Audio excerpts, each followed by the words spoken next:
Assalamualaikum warahmatullahi wabarakatuh. Bismillahirrahmanirrahim. La haula wa la quwata illa billah. Asyhadu an la ilaha illallah wa asyhadu anna Muhammadar Rasulullah. Allahumma salli ala sayyidina Muhammadin wa ala alihi wa sahabatihi ajmain, amma ba'du. Keinginan kita yang menggebu-gebu, program kita, cita-cita kita, apapun persiapan semata-matanya tetap tidak akan bisa merubah takdir, tidak akan bisa menembus benteng takdir itu. Silakan saja kita punya cita-cita, kita membuat rencana, kita membuat program, di-manage semuanya. Kita dari titik A menuju titik B. Dalam perjalanan ada titik-titik B, C, D, E, F dan sebagainya. A. Antisipasi, prediksi, kesulitan apa yang muncul. Antisipasinya begini, kalau muncul begini, antisipasinya begini, kalau muncul begini, antisipasinya begini. Seperti orang Inggris kalau menurut begitu caranya. Jadi kemungkinan gagalnya adalah kecil sekali. Tetapi kita orang Islam hendaknya jangan mengandalkan logika kita saja. Karena realitanya, keinginan kita yang terjadi seperti apa, kita keluar dari mana, yang menentukan siapa. Makanya Allah menentukan wa idza azamta fatawakkal 'alallah. Kalau sudah azam, sudah rampung semuanya program itu, begitu kita akan masuk pelaksanaan, serahkan kepada Allah. Kalau berhasil ya alhamdulillah, tidak berhasil juga alhamdulillah. Saya kira ini intinya dari kajian sufi ini. Di penghujungnya, kalau kita sudah bertawakal kepada Allah, maka apapun yang terjadi ketika berhasil kita tidak akan lupa diri, dan kita gagal tidak akan gantung diri. Kalaupun gagal, kita sudah siap menerima realita dan kita diberi kesabaran, tidak stres, tidak depresi karena kita gagal, karena kita sudah menerima ketentuan Allah. Jadi kalau gagal, oleh Allah dimunculkan kesabaran. Kalau kita berhasil, oleh Allah ditumpahi dengan syukur dan kepada dalam diri kita atas nikmatnya itu.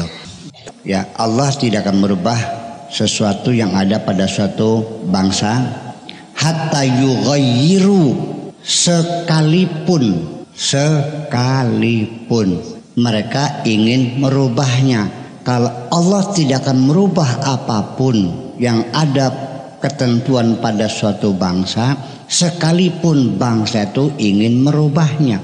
Allah sudah menentukan orang itu harus mati dan dia ingin sembuh. Kebetulan dia miliarder, konglomerat, dokter sealam dunia dihadirkan semuanya, tidak bisa menyelamatkan nyawanya, tetap kudu mati. Itu maksud saya. Jadi di sini menjadi masalahnya, mereka menerjemahkan ini depag itu menerjemahkan hatta kecuali, perlu dipertanyakan dari mana hatta, mananya kecuali ini, dan itu dibiarkan sejak bertahun-tahun sampai sekarang. Dan saya sudah usul berulang-ulang, terjemahan depag direvisi ulang, sudah bilang berkali-kali sampai hampir bosan, tapi saya tidak akan pernah bosan, diperbaiki lagi. Karena dulu yang menerjemahkan itu 11 profesor, tapi semuanya ahli hukum Islam semua, fuqaha semua. Tidak ada antropolognya, psikolognya, pedagogiknya, kosmologinya, astronominya, psikologinya. Enggak ada. Menerjemahkan Al-Quran yang begitu besar. Ke depan terjemahkan tim besar, bikin 1000 orang panitianya dari berbagai macam disiplin ilmu. Dan memang kalimat hatta ini sangat sulit sekali.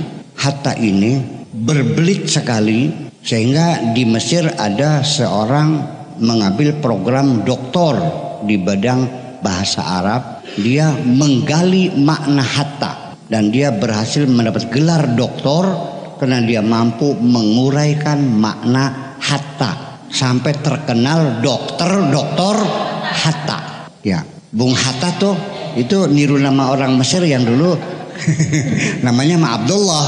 Namun karena disertasinya tentang Hatta jadi dokter Hatta. Nah itu. Jadi yang lebih tepat bukan kecuali tapi sekalipun. Nah, jadi yang bisa merubah takdir yang punya takdir dong, bukan kita. Maka kalau kita ingin merubah takdir, bukan dengan bekerja keras merubahnya. Kita makhluk, yang bisa merubah adalah Khalik. Gimana caranya? Ya bikin proposal gitu aja. Terima kasih.